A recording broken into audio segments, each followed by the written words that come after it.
وہ مجلس میں تشریف لے آئیں. درود شریف پڑھ لیں. اللہم صلی علی سیدنا مولانا محمد وعلی آل سیدنا مولانا محمد وبارک وسلم. الحمد للہ وحدہ والصلاة والسلام علی من لا نبی بعدہ. اما بعد فاعوذ باللہ من الشیطان الرجیم. بسم اللہ الرحمن الرحیم. ومن أحسن قولا ممن دعا إلى الله وعمل صالحا وقال إنني من المسلمين. وقال تعالى قل هذه سبيلي يدعو إلى الله على بصيرة أنا ومن اتبعني. وقال تعالى لقد كان لكم في رسول الله أسوة حسنة لمن كان يرجو الله واليوم الآخر وذكر الله كثيرا.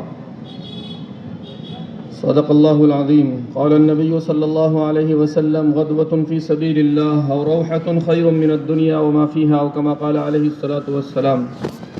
وقال رسول اللہ صلی اللہ علیہ وسلم ترکت فیکم امرین لن تضلوا ما تمسکتم بہما کتاب اللہ وسنت نبیہ او کما قال علیہ الصلاة والسلام. وقال رسول اللہ صلی اللہ علیہ وسلم یوم فی سبیل اللہ خیر من الف یوم فیما سوا او کما قال علیہ الصلاۃ والسلام. میرے محترم بھائیوں، دوستوں، بزرگوں، عزیز ساتھیوں، ایک درخواست تو آپ سے یہ ہے کہ نیت کرو انشاءاللہ جو سنیں گے اس پر عمل کریں گے اور اس کو دوسروں تک پہنچائیں گے. صحابہ عمل ہی کی نیت سے سنا کرتے تھے اور دوسروں کو پہنچانے کی نیت سے ہی سنا کرتے تھے. اس کے علاوہ صحابہ کی سننے سے کوئی دوسری نیت ہوتی ہی نہیں تھی. دوسری درخواست یہ ہے کہ نیت کرو انشاءاللہ آخر تک بات کو سنیں گے، چونکہ جب تک آدمی بات پوری سنتا نہیں، سمجھتا نہیں ہے، اور جب پوری سمجھ میں نہیں آتی تو پوری عمل میں بھی نہیں آتی اور عمل صحیح بھی نہیں ہوتا. اس لیے بہت بڑی ذمہ داری ہے بات کو پوری سننا اور اس پر عمل کرنا اور صحیح دوسروں تک پہنچانا. اللہ رب العزت ہم سب کو عمل کی توفیق عطا فرمائے. میرے محترم بھائیوں، دوستوں، بزرگوں، عزیز ساتھیوں، جس اللہ نے ہمیں پیدا کیا ہے وہ اللہ بڑی قدرت کا، بڑی طاقت کا مالک ہے. ہمیشہ سے ہے اور ہمیشہ رہے گا. ساری کائنات کو ایک دن فنا ہونا ہے، ختم ہونا ہے. اللہ کا اعلان ہے کل من علیہا فان، جو کچھ روئے زمین پر ہے وہ سب ایک دن ختم ہونا ہے. وَيَبْقَى وَجْهُ رَبِّكَ ذُو الْجَلَالِ وَالْإِكْرَامِ، اور ایک تنہا اللہ کی ذات ہے جو ہمیشہ باقی رہنے والی ہے. اللہ رب العزت اس دنیا کے نظام کو اپنے ہی قدرت میں اور اپنے ہی قبضے میں لیے ہوئے ہیں. اسے بنا کر اسے چھوڑا نہیں ہے. سورج کو بنا کر سورج کو اپنے قبضے میں رکھا ہے. چاند کو بنا کر چاند کو اپنے قبضے میں رکھا ہے. ہواؤں کو بنا کر ہواؤں کو اپنے قبضے میں رکھا ہے. بادلوں کو پیدا کر کے بادلوں پر اپنا ہی قبضہ رکھا ہے. پیدا کر کے کوئی چیز آزاد نہیں ہے. ہر چیز پر اللہ کا مکمل کنٹرول اور قبضہ ہے. اللہ جب چاہے جس مخلوق کو جیسے چاہے بدل سکتے ہیں. جس مخلوق کا نفع بڑھانا چاہے بڑھا سکتے ہیں، گھٹانا چاہے گھٹا سکتے ہیں. جس مخلوق کی تاثیر کو بدلنا چاہے بدل سکتے ہیں، ختم کرنا چاہے ختم کر سکتے ہیں. اور اپنے فیصلے کو نافذ کرنے پر اللہ پوری قدرت اور پوری طاقت رکھتے ہیں. اگر اللہ دنیا میں کسی چیز کا فیصلہ کر دے، پوری دنیا میں کوئی ایسی ہستی نہیں ہے جو اس فیصلے کو ٹال دے. اللہ تعالیٰ خود فرماتا ہے الا لہ الخلق والامر، پیدائش بھی اللہ ہی کا کام ہے اور حکم بھی پوری دنیا میں اللہ ہی کا چلتا ہے. جتنے بھی دنیا کے بادشاہ ہیں، جتنے بھی حاکم ہیں، وہ سارے اللہ کے فیصلوں کے سامنے بے بس اور عاجز ہیں. اللہ نے اس دنیا میں موت کا فیصلہ کیا، ساری دنیا کے بادشاہ مل کر اس دنیا سے موت کو ختم نہیں کر سکتے۔ اللہ نے اس دنیا میں بڑھاپے کا فیصلہ کیا، ساری دنیا کے عقل مند مل کر اس دنیا سے بڑھاپے کو ختم نہیں کر سکتے۔ اللہ نے اس دنیا میں بیماریوں کے فیصلے کیے، ساری دنیا مل کر اس دنیا سے بیماری کو ختم نہیں کر سکتی۔ اللہ نے اس دنیا میں غم کے فیصلے کیے، ساری دنیا کے عقل مند سائنٹسٹ مل کر اس دنیا سے غم کو ختم نہیں کر سکتے۔ پتہ چلا سب اللہ کے فیصلوں کے سامنے عاجز اور بے بس ہے، اور اللہ اپنے فیصلے کو، اپنے حکم کو نافذ کرنے پر پوری قدرت رکھتے ہیں۔ اللہ ہمیں اپنی قدرت کا یقین عطا فرما دے۔ اس طاقت والے، قدرت والے اللہ نے ہمیں پیدا کیا ہے اور اسے ہم سے بے پناہ محبت ہے۔ جتنی ہماری ماں کو ہم سے محبت ہے، اس سے 70 گنا زیادہ اللہ تعالیٰ اپنے بندوں سے محبت فرماتا ہے۔ دنیا میں کوئی ماں باپ نہیں ہے جو اپنی اولاد کا ضائع ہونا، ان کا تباہ و برباد ہونا پسند کرتے ہوں، تو اللہ جو 70 گنا زیادہ محبت کرتا ہے، وہ اللہ اپنے بندوں کا تباہ و برباد ہونا کیسے پسند کرے گا؟ اسی لیے اللہ تعالیٰ نے ہمیں پیدا کر کے دنیا میں شیطان کے حوالے نہیں کر دیا، نفس کے حوالے نہیں کر دیا، بلکہ ہماری رہبری کے لیے، ہماری نجات کے لیے اور ہماری ہدایت کے لیے دنیا میں سامان کیا۔ اور وہ سامان ہے اپنے انبیاء علیہ السلام کا سلسلہ دنیا میں جاری فرمایا۔ سب سے آخر میں محمد الرسول اللہ صلی اللہ علیہ وسلم کو دنیا میں بھیجا۔ ہم خوش نصیب ہیں، ہمیں محمد صلی اللہ علیہ وسلم جیسے نبی ملے، ہمیں اللہ نے حضور کی امت میں پیدا فرمایا۔ ایسے نبی ملے جن سے اونچا نبی دنیا میں آیا ہی نہیں۔ اللہ کے ہاں جو مقام و مرتبہ محمد الرسول اللہ صلی اللہ علیہ وسلم کا ہے، ہم سب کے آقا کا ہے، وہ کسی بھی نبی کا اور کسی بھی رسول کا نہیں ہے۔ دنیا میں آپ کو بھیجنے سے پہلے ہی اللہ تعالیٰ نے سارے نبیوں سے 2 عہد لیے۔ وَإِذْ أَخَذَ اللَّهُ مِيثَاقَ النَّبِيِّينَ لَمَا آتَيْتُكُم مِّن كِتَابٍ وَحِكْمَةٍ ثُمَّ جَاءَكُمْ رَسُولٌ مُصَدِّقٌ لِّمَا مَعَكُمْ لَتُؤْمِنُنَّ بِهِ وَلَتَنصُرُنَّهُ۔ جتنے بھی رسولوں کو دنیا میں بھیجا ان سے 2 عہد لیے۔ نمبر 1، جب میرے آخری نبی اور میرے محبوب اور میرے لاڈلے دنیا میں آئے، تم دنیا میں موجود ہو تو تمہیں ان پر ایمان لانا ہے، ان کی تصدیق کرنی ہے، اور دوسری ذمہ داری یہ ہے کہ تمہیں ان کی مدد بھی کرنی ہے۔ 1.25 لاکھ نبیوں نے محمد الرسول اللہ صلی اللہ علیہ وسلم پر ایمان لانے کا عہد بھی کیا اور آپ کی مدد کا اقرار بھی کیا۔ گویا کہ سارے نبیوں کو نبوت ملی ہے محمد صلی اللہ علیہ وسلم کے صدقے اور طفیل میں، سارے رسولوں کو رسالت ملی ہے محمد رسول اللہ صلی اللہ علیہ وسلم کے صدقے اور طفیل میں، جس کے لیے اللہ نے سارے 1.25 لاکھ نبیوں سے عہد لیا ہو۔ سوچو اس کا مقام کیا ہوگا، اس کا مرتبہ کیا ہوگا۔ دنیا میں آئے تو وہ نام دیا جو آج تک دنیا میں کسی کے ذہن و دماغ میں آیا ہی نہیں، کسی کے خیال میں بھی نہیں آیا۔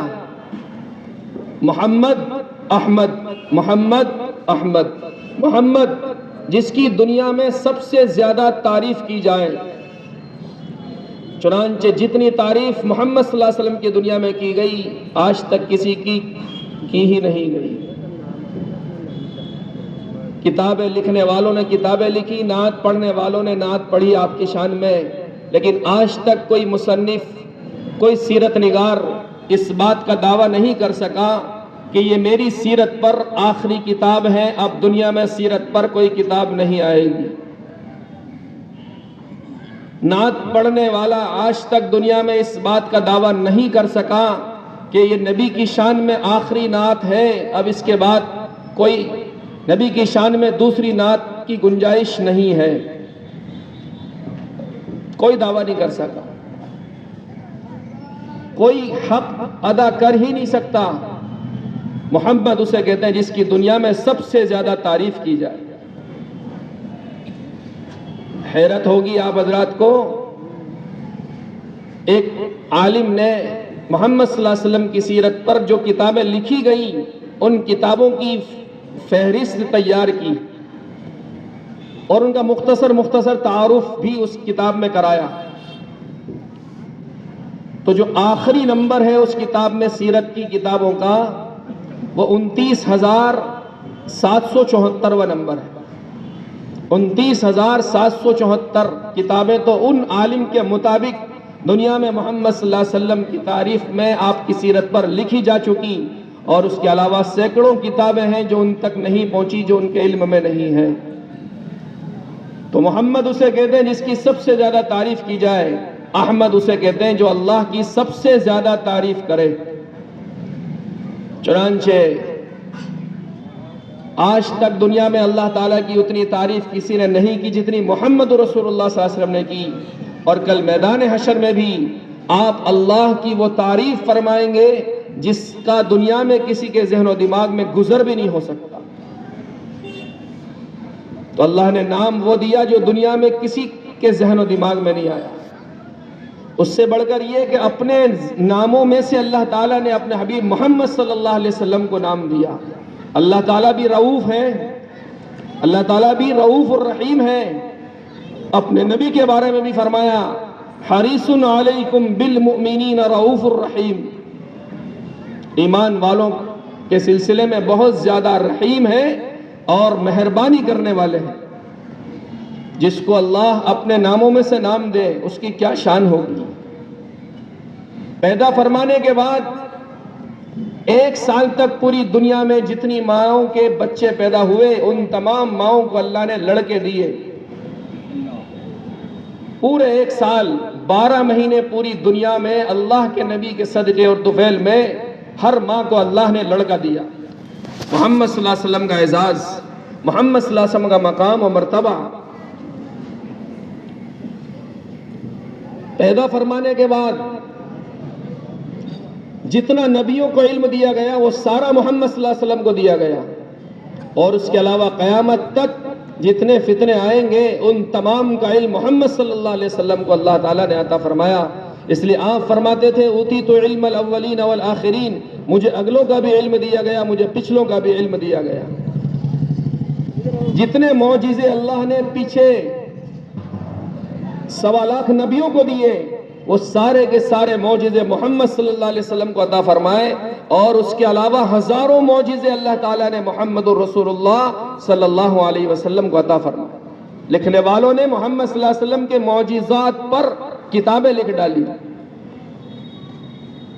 جس کو 1.25 لاکھ نبیوں کے معجزے دیے گئے ہوں کیا مقام ہوگا اس کا اللہ تعالیٰ کے یہاں۔ پھر اس کے ساتھ اپنے نبی کی شان، اپنے نبی کی عظمت بتانے کے لیے ایک ایسی عبادت کا فرشتوں کو بھی حکم دیا اور ساری دنیا کے ایمان والوں کو بھی حکم دیا، جس میں اللہ بھی خود بندوں کے ساتھ شریک ہے، اور وہ درود پاک کی عبادت ہے۔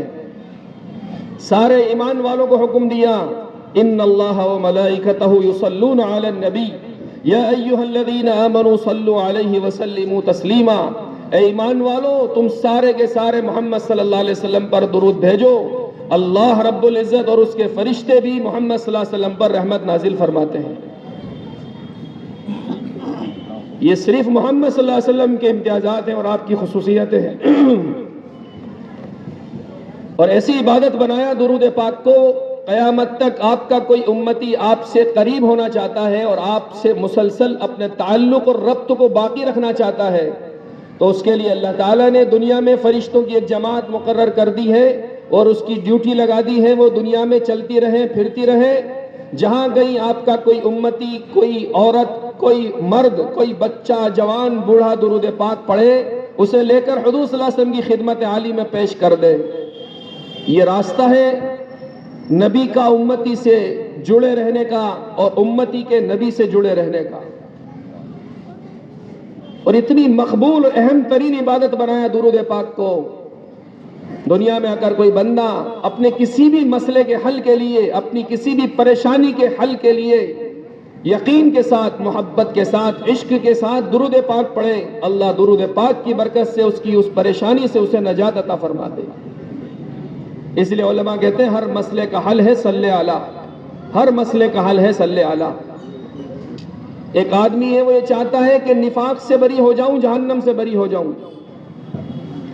ایک راستہ تو اس کا یہ ہے، جیسا کہ حدیث پاک میں موجود ہے، 40 دن تک تکبیر اولیٰ کے ساتھ 5 نماز پڑھ لے تو اللہ تعالیٰ اسے 2 پروانے دیں گے، جہنم سے بری ہونے کا، نفاق سے بری ہونے کا. ایک حدیث پاک میں اللہ کے نبی صلی اللہ علیہ وسلم کا یہ بھی ارشاد ہے، جو اللہ کے نبی پر درود بھیجے گا، 100 مرتبہ درود پاک پڑھے گا تو اللہ تعالیٰ اس کی پیشانی پر 2 پروانے عطا فرمائیں گے، ایک جہنم سے بری ہونے کا اور ایک نفاق سے بری ہونے کا. ایک بندہ چاہتا ہے میری مصیبت، میری یہ پریشانی ہے، میری یہ ضرورت ہے، اللہ اسے پوری کر دے. حدیث پاک میں اللہ کے نبی کا ارشاد ہے، جو بندہ جمعے کے دن یا رات میں اللہ کے نبی صلی اللہ علیہ وسلم پر درود پڑھتا ہے، اللہ اس کی 40 حاجتیں پوری فرما دیتا ہے. قیامت میں محمد صلی اللہ علیہ وسلم سے سب سے قریب وہی بندہ ہوگا جو محمد صلی اللہ علیہ وسلم پر دنیا میں کثرت سے درود پاک پڑھتا ہوگا. اس لیے میرے عزیز و علماء لکھ رہے ہیں پوری زندگی میں 1 مرتبہ نبی پاک صلی اللہ علیہ وسلم پر درود پاک کا پڑھنا فرض ہے. جب کسی مجلس میں اللہ کے نبی کا نام آئے تو 1 مرتبہ درود پاک کا پڑھنا واجب ہے، اور جب بار بار اللہ کے نبی صلی اللہ علیہ وسلم کا اس میں نام نامی اس میں گرامی آئے تو ہر مرتبہ درود پاک کا پڑھنا مستحب ہے. نیت کرو انشاءاللہ موت تک اللہ کے نبی صلی اللہ علیہ وسلم پر کثرت سے درود پاک پڑھیں گے. مجلس میں حق ہے جب مجلس میں اللہ کے نبی کا نام آئے تو ہم درود پاک ضرور پڑھیں. اپنے بچوں کو شروع سے ہی عادی بنائیں. عربوں کا تو آج تک دستور ہے، جب بھی کوئی 2 بندے آپس میں لڑتے ہوئے نظر آئیں گے، تیسرا بندہ آ کے کہے گا صلی علی النبی صلی اللہ علیہ وسلم، بھائی اللہ کے نبی پر درود پڑھو. دونوں کا غصہ ختم، وہیں لڑائی ختم. اتنا درود پاک کا عربوں میں آج بھی اہتمام ہے. اللہ ہمیں بھی وہ اہتمام عطا فرما دے. تو میں نے عرض کیا محمد صلی اللہ علیہ وسلم کا یہ مقام ہے کہ اللہ تعالیٰ نے درود پاک کو اہم ترین عبادت میں شمار فرمایا. پھر اس کے ساتھ محمد صلی اللہ علیہ وسلم ہی ہے. دنیا سے جب پردہ فرمایا آپ نے تو اللہ رب العزت نے 70,000 فرشتوں کی ڈیوٹی لگا دی. روزانہ صبح آئیں گے، شام تک اللہ کے نبی صلی اللہ علیہ وسلم کے روزے اطہر سے اپنے پروں کو مس کرتے رہیں گے، چھوتے رہیں گے اور درود و سلام کا نذرانہ پیش کرتے رہیں گے. شام ہوگی یہ 70,000 چلے جائیں گے، دوسرے 70,000 آئیں گے، درود و سلام کا نذرانہ پیش کریں گے. یعنی ایک لمحے بھی نبی پاک صلی اللہ علیہ وسلم پر دنیا میں درود و سلام کا سلسلہ ختم نہیں ہو سکتا. اور اس کے ساتھ حضور صلی اللہ علیہ وسلم کی مسجد میں ایک حصے کو اللہ تعالیٰ نے جنت کا ٹکڑا بنا دیا. حضور پاک صلی اللہ علیہ وسلم نے خود فرمایا ما بین بیتی و منبری، ما بین بیتی و منبری روضۃ من ریاض الجنہ، میرے گھر اور میرے منبر کے درمیان میں جو حصہ ہے یہ جنت کے باغوں میں سے ایک باغ ہے. جس نے ریاض الجنہ میں نماز پڑھی اس نے جنت میں نماز پڑھی ہے. یہ محمد صلی اللہ علیہ وسلم کا مقام اللہ تعالیٰ کے یہاں. دنیا سے جانے کے بعد جب آپ پردہ فرما چکے اور جب میدان حشر قائم ہوگا تو حمد کا جھنڈا بھی محمد صلی اللہ علیہ وسلم کے ہاتھ میں ہوگا، اور تمام انبیاء علیہ الصلوۃ والسلام اللہ کے نبی صلی اللہ علیہ وسلم کے جھنڈے کے نیچے ہوں گے. انسانیت پریشان ہوگی. اس وقت سارے انبیاء علیہ الصلوۃ والسلام سفارش کرنے سے انکار کر دیں گے. تنہ تنہ محمد صلی اللہ علیہ وسلم ہوں گے جو اللہ کی بارگاہ میں سب سے پہلے سجدہ کریں گے. پھر اللہ کی طرف سے حکم ہوگا یا محمد ارفع راسک سل تعطى اشفع تشفع، اے محمد صلی اللہ علیہ وسلم آپ سجدے سے سر اٹھائیے اور مانگیے، جو مانگو گے ملے گا. سفارش کیجئے، جن کی سفارش کرو گے ان کی سفارش قبول کی جائے گی. یہ مقام محمود ہے جو اللہ رب العزت آپ کو میدان حشر میں عطا فرمائے. تو ہم خوش نصیب ہیں، اللہ تعالیٰ نے ہمیں اتنے اونچے نبی عطا فرمائے. پھر آپ کے ہم پر اور ساری امت پر اور ساری انسانیت پر احسانات کا جب ہم تصور کریں تو حیران رہ جاتے ہیں کہ حضور کے صدقے طفیل میں اللہ نے ہم پر کتنے احسانات فرمائے اور حضور نے ہم پر کتنی کرم فرمائیاں فرمائی ہیں. حضور کے صدقے طفیل میں ہمیں اور آپ کو اور پوری دنیا میں بسنے والی اس امت مسلمہ کو اللہ نے خیر امت کا لقب دیا. کنتم خیر امہ، امت وسط کہاں؟ امت وسط، امت معتدلہ کہاں؟ امت مرحومہ اس امت کو ملا، یہ محمد صلی اللہ علیہ وسلم کے صدقے طفیل میں ملا۔ آپ ہی کے صدقے طفیل میں چہروں کے بدلے جانے، شکلوں کے بدلے جانے کے عذاب سے اللہ نے ہماری حفاظت فرمائی۔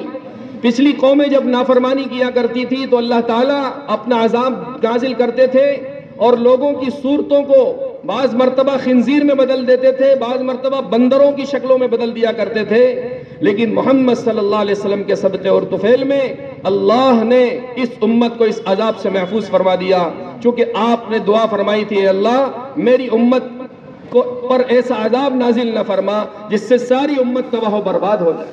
اللہ نے آپ کی اس دعا کو قبول فرمایا۔ گناہوں کی ذلت سے اللہ نے آپ کے صدقے طفیل میں ہماری حفاظت فرمائی۔ پچھلی امتوں میں اللہ کا معاملہ اور دستور یہ تھا، کوئی گناہ کرتا تھا تو اس کے دروازے پر اس کا نشان ہوا کرتا تھا اور اس کی ذلت اور اس کی رسوائی ہوا کرتی تھی۔ اللہ نے حضور کے صدقے طفیل میں اس امت کو اس طرح کی ذلت اور رسوائی سے محفوظ فرما دیا۔ پچھلی امتوں کی تو اللہ نے قرآن پاک میں تعریف کی ہے، لیکن پچھلی امتوں کی برائیاں بیان کی ہے، ان کی خامیوں کو، کمیوں کو بیان کیا ہے۔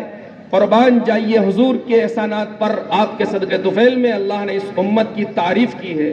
فرمایا کنتم خیر امہ، کنتم خیر امہ، تم تو بہترین امت ہو۔ سب کی برائی بیان کی جا رہی ہے، حضور کے صدقے طفیل میں اس امت کی تعریف کی جا رہی ہے۔ دنیا میں آنے میں یہ امت سب سے آخر میں، جنت میں جانے میں یہ امت حضور کے صدقے طفیل میں سب سے پہلے ہے۔ ایک حدیث میں موجود ہے، کل جنت میں جانے والوں کی 120 صفیں ہوں گی، ان میں 80 صفیں تنے تنا محمد الرسول اللہ صلی اللہ علیہ وسلم ہی کی امت کی ہوگی۔ تو حضور صلی اللہ علیہ وسلم کے احسانات پوری امت کے اوپر، آپ کے احسانات ہی کا یہ صلہ اور آپ کے امت سے تعلق ہی کا یہ نتیجہ تھا۔ آپ نے کبھی امت کو بھلایا نہیں، ہر جگہ ہر موڑ پر اپنی امت کو آپ نے یاد کیا۔ پوری زندگی ہر فرض نماز کے بعد اللہ کے نبی صلی اللہ علیہ وسلم اپنی امت کے لیے دعائیں مغفرت فرماتے رہے۔ کیا کوئی باپ اپنی اولاد کے لیے اتنی دعائیں مانگے گا جتنی محمد صلی اللہ علیہ وسلم نے اپنی امت کے لیے مانگی؟ حدیث پاک میں موجود ہے، ایک مرتبہ اللہ کے نبی گھر تشریف لائے، عائشہ رضی اللہ تعالیٰ عنہ نے آپ کے چہرے پر بشاشت سی اور آپ کے مزاج میں خوشی سی محسوس کی تو فرمایا یا رسول اللہ آپ میرے لیے دعا فرما دیں۔ حضور صلی اللہ علیہ وسلم نے ہاتھ اٹھا کر دعا فرما دی، اللہم اغفر لعائشہ ما تقدم من ذنبها وما تأخر وما اسرت وما اعلنت۔ اے اللہ عائشہ کے اگلے اور پچھلے اور جو چھپ کر کیے اور جو سب کے سامنے کیے وہ تمام گناہ معاف فرما دے۔ حضرت عائشہ رضی اللہ تعالیٰ عنہ یہ دعا سنتے ہی خوشی کے مارے لوٹ پوٹ ہونے لگی۔ حضور پاک صلی اللہ علیہ وسلم نے فرمایا عائشہ اتنی زیادہ خوشی، اتنی زیادہ خوشی؟ فرمایا عائشہ رضی اللہ تعالیٰ عنہ نے رسول اللہ خوشی کیوں نہ ہوتی، آپ نے دعا ہی ایسی کی ہے۔ آپ نے فرمایا عائشہ یہ دعا تو میں اپنی امت کے لیے ہر نماز کے بعد مانگتا ہوں، ہر نماز کے بعد مانگتا ہوں۔ کتنا تعلق ہوگا حضور صلی اللہ علیہ وسلم۔ روزانہ رات کو اللہ تعالیٰ سے اپنی امت کی مغفرت کی دعائیں مانگتے تھے۔ امت کی مغفرت کی دعا کے بغیر رات پوری نہیں ہوتی تھی آپ کی۔ ایک مرتبہ نماز میں ایک آیت قرآن پاک کی پڑھتے رہے، ان تعذبہم فإنہم عبادک وإن تغفر لہم فإنک انت العزیز الحکیم۔ یہ آیت پڑھتے رہے اور پوری رات کر دی، صبح ہو گئی اسی آیت کے اوپر۔ ہے کوئی باپ دنیا میں جو اپنی اولاد کے لیے اس طرح پوری رات اللہ سے دعا مانگ کر گیا ہو؟ یہ نبی کا تعلق تو ہے۔ میدان عرفات میں چلچلاتی دھوپ میں، اور وہ بھی عرب کی دھوپ، تقریباً 5 سے 6 گھنٹے محمد صلی اللہ علیہ وسلم نے اپنی امت کے لیے دعائیں مانگی۔ کس قدر گہرا تعلق تھا آپ کو اپنی امت سے۔ حدیث میں یہ بھی موجود ہے، جب بھی اللہ آپ کو 2 کام میں اختیار دیتے، آپ یہ کر لیں یہ کر لیں، تو آپ وہ کام اختیار فرماتے جس میں امت کے لیے سہولت ہوتی تھی۔ ہر اس کام سے آپ نے اپنے آپ کو بچایا جس سے امت مشقت میں مبتلا ہو جائے، پریشانی کا شکار ہو جائے۔ آپ خود فرماتے تھے لولا نشق علی امتی لامرتہم بالسواک عند کل وضوء، او کما قال علیہ الصلوۃ والسلام۔ اگر مجھے امت پر مسواک کے سلسلے میں مشقت کا اندیشہ نہ ہوتا پریشانی میں مبتلا ہونے کا اندیشہ نہ ہوتا تو میں امت کو ہر وضو سے پہلے مسواک کرنے کا حکم دیتا. لیکن ہر وضو سے پہلے مسواک ایک بھاری معاملہ ہو سکتا تھا، پتہ نہیں کسی کو ملے نہ ملے، کوئی کر پائے نہ کر پائے. آپ صلی اللہ علیہ وسلم اس لیے فرض قرار نہیں دیا. ہر وضو سے پہلے مسواک سنت ہے، نہ فرض ہے نہ واجب ہے. مسواک سے پڑھیں گے تو نماز کا ثواب 70 گنا زیادہ ہو جائے گا. بغیر مسواک کے پڑھیں گے تو بھی نماز کا ثواب ملے گا، لیکن مسواک کے ساتھ نماز کا ثواب 70 گنا زیادہ ہے. یہ محمد صلی اللہ علیہ وسلم کی امت کے ساتھ گہری نسبت اور گہرے تعلق کی نشانیوں میں سے ہے. دنیا سے جانے سے پہلے جب اللہ نے معراج میں بلایا، اس وقت بھی آپ نے اپنی امت کو نہیں بلایا. عام طور سے دنیا میں جب کوئی بڑے اونچے مرتبے پر پہنچتا ہے تو وہ اپنے چھوٹوں کو، پیچھے والوں کو بھول جاتا ہے. لیکن یہ تنہا محمد صلی اللہ علیہ وسلم کی ذات اقدس ہے اور آپ کا امت سے تعلق ہے.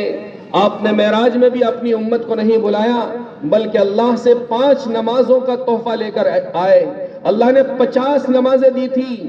آپ نے اپنی امت پر شفقت اور رحمت کا معاملہ فرماتے ہوئے بار بار اللہ کے پاس جا کر 50 میں سے صرف 5 کروا دی. 50 ہو جاتی تو کتنا بھاری ہو جاتا معاملہ. آج تو لوگ 5 ہی نہیں پڑھ پا رہے، تو اگر 50 آ جاتی تو سوچو کیا اندازہ، کتنا مشقت کا معاملہ ہوتا. اللہ ہمیں قدردانی کی توفیق عطا فرمائے.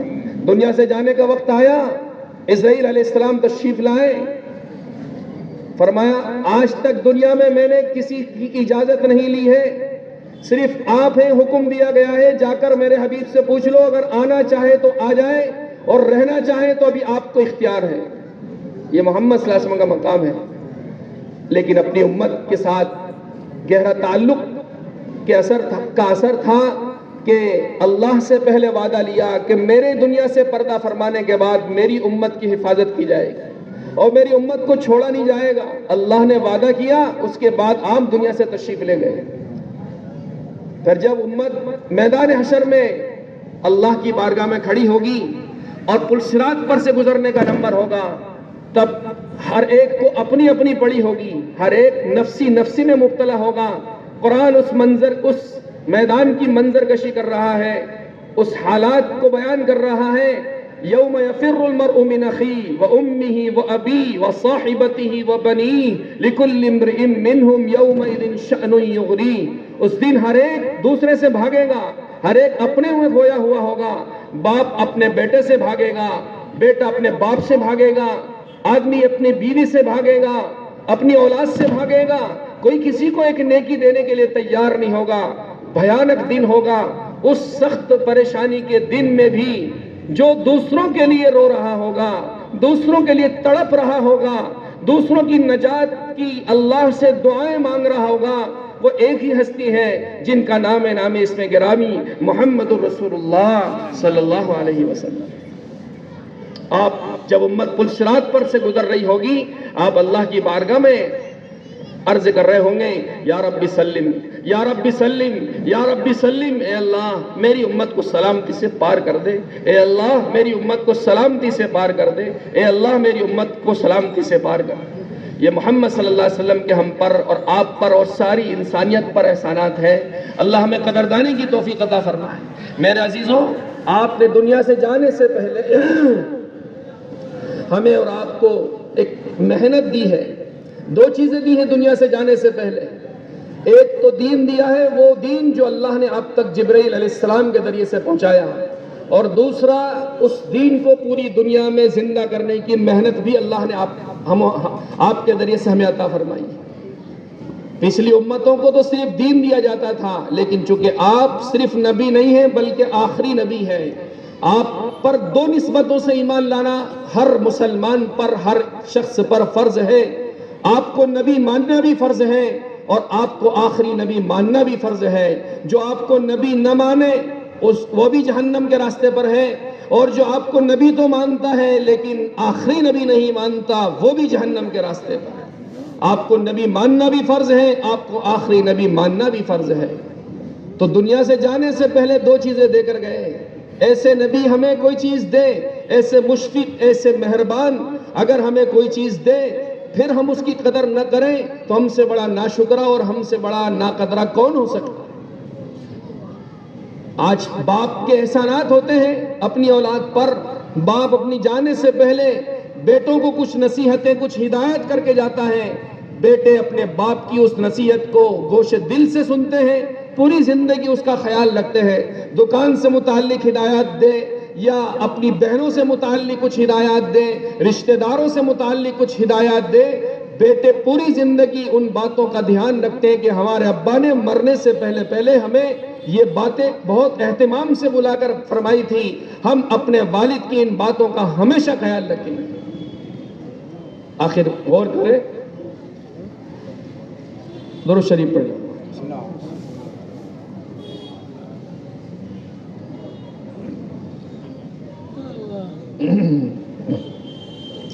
تو دو چیزیں عطا فرمائی, ایک تو اللہ کا مبارک دین عطا فرمایا اور دوسرے دین کی محنت عطا فرمائی.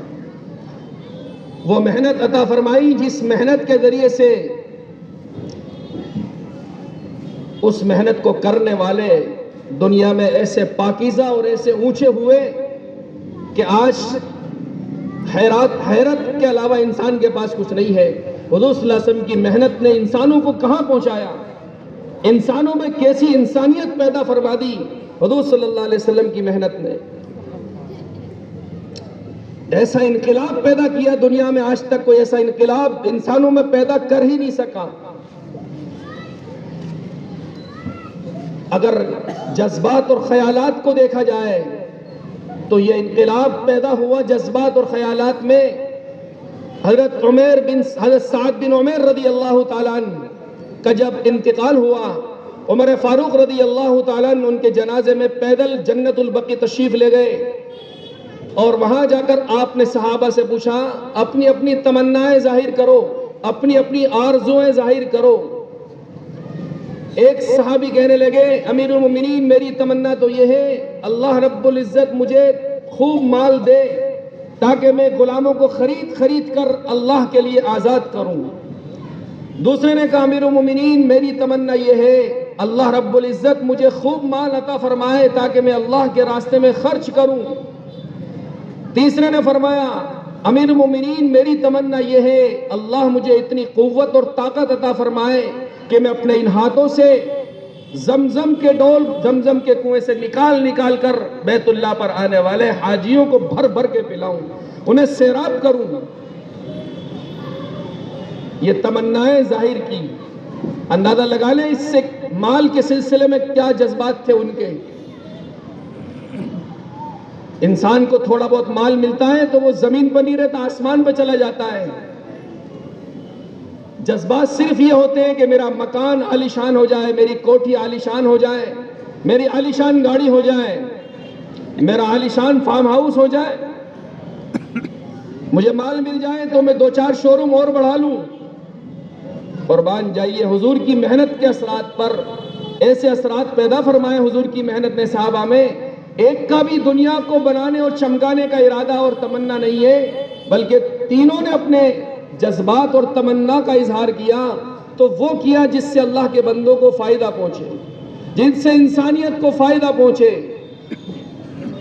حضرت عمر رضی اللہ تعالیٰ عنہ نے پھر فرمایا آخر میں میری تمنا یہ ہے, میری آرزویں یہ ہیں سعد بن عمیر جیسے لوگ میرے پاس ہوتے اور میں بے خوف و خطر اطمینان کے ساتھ انہیں امت کے کاموں میں استعمال کرتا, امت کے فائدے کے کاموں میں انہیں استعمال کرتا. یہ جذبات میں انقلاب پیدا فرمایا. خدمت کے سلسلے میں, انسانیت کی ہمدردی کے سلسلے میں طبیعتوں میں ایسا مزاج اور ایسا انقلاب برپا کیا. خلیفۃ المسلمین تھے حضرت ابو بکر صدیق رضی اللہ تعالیٰ عنہ. عمر فاروق رضی اللہ تعالیٰ عنہ ایک مرتبہ بیت المال میں پہنچے, دیکھا وہاں پر ایک رجسٹر رکھا ہوا تھا. اس رجسٹر میں صدیق اکبر رضی اللہ تعالیٰ عنہ نے مدینے کے غریب, یتیم, بیوہ, محتاج اور ضرورت مند, اپاہج, معذور جتنے بھی لوگ تھے ان تمام کی خدمتیں مقرر کر رکھی تھی اور خدمت کرنے والوں کے نام مقرر کر رکھے تھے کہ یہ لوگ ہیں مدینہ کے, یہ نوجوان ہیں مدینہ کے, یہ ان ضرورت مند اور محتاج لوگوں کی خدمت کریں گے. ایک جگہ خدمت جس کی جائے وہ تو موجود ہے، اس کا نام تو موجود ہے، خدمت کرے گا کون وہ نام موجود نہیں ہے. وہاں پر جگہ خالی پڑی ہوئی ہے رجسٹر میں. حضرت عمر رضی اللہ تعالیٰ نے طے کیا اپنے دل میں اس کی خدمت انشاءاللہ میں کروں گا. تو فجر کی نماز کے بعد وہ ایک بڑھیا تھی، اس بڑھیا کے گھر پہنچے، آواز دی کہ میں خدمت کے لیے آیا ہوں، کوئی کام ہو کوئی ضرورت ہو بتائیں. بڑھیا نے فرمایا خدمت کرنے والا تو آ کر خدمت کر کے چلا بھی گیا. حضرت عمر کو بڑی حیرانی ہوئی. دوسرے دن طے کیا فجر سے پہلے جاؤں گا، تو فجر سے پہلے گئے. پوچھا کوئی خدمت کوئی کام ہے؟ بڑھیا نے فرمایا خدمت کرنے والا تو آ کے خدمت کر کے ضرورت کا سارا کام کر کے پانی وغیرہ صفائی وغیرہ کر کے جھاڑو وغیرہ لگا کر نجاست و غلاظت کو اٹھا کر باہر پھینک کر چلا بھی گیا. حضرت عمر کو اور تعجب ہوا. فرمایا میں ضرور تلاش کروں گا وہ کون ایسا بندہ ہے جو میرے آنے سے پہلے یہ خدمت کر کے جا رہا ہے. چنانچہ عشاء کی نماز کے بعد اندھیرے کا زمانہ تھا، ایک جگہ چھپ کر بیٹھ گئے، انتظار کرتے رہے کون ہے وہ بندہ جو مجھ سے پہلے اس خیر کے اور نیک کام کو کرتا ہے. رات گزرنا شروع ہوئی، گزرتی رہی یہاں تک کہ آدھی رات ہو گئی. آدھی رات کے بعد دیکھا کہ ایک بندہ ہے نہایت آہستہ آہستہ، پاؤں میں چپل بھی نہیں ہے، اس بڑھیا کے گھر کی طرف رواں دوا ہے. اتنا آہستہ قدم رکھتا ہے کہ چونٹی کو بھی گویا وہ تکلیف دینا نہیں چاہتا. انسان تو انسان، چونٹی کو بھی وہ اپنے اس پاؤں سے تکلیف نہیں دینا چاہتا. حضرت عمر رضی اللہ عنہ قریب پہنچے، پوچھا کون؟ فرمایا صدیق. حضرت عمر حیران رہ گئے، صدیق اکبر. حضرت عمر رضی اللہ عنہ نے پوچھا آپ کے پاؤں میں چپل نہیں، آپ ننگے پاؤں اس طرح جا رہے ہیں؟ قربان جائیے ان کے اخلاص پر، انسانیت کی ہمدردی پر. فرمایا صدیق اکبر رضی اللہ تعالیٰ عنہ نے دو وجہ سے چپل نہیں پہنی. نمبر ایک، کسی کی نیند میری وجہ سے خراب نہ ہو جائے، کسی کی نیند میری وجہ سے خراب نہ ہو جائے. نمبر دو، میرے اس عمل کا کسی کو علم نہ ہو جائے. مخلصین انہیں کہتے ہیں، مخلصین انہیں کہتے ہیں. ایسے ہی بندے اللہ کو پسند ہیں. اللہ کے نبی نے ایسے ہی بندوں کے بارے میں فرمایا طوبی للمخلصین اولئک مصابیح الدجا تتجلی عنہم کل فتنۃ ظلما. مخلصین ہدایت کے چراغ ہیں، اللہ ان کے ذریعے سے سخت فتنوں کو، اندھیروں کو ختم فرما دیتے ہیں. نمائش نہیں، سیلفی نہیں.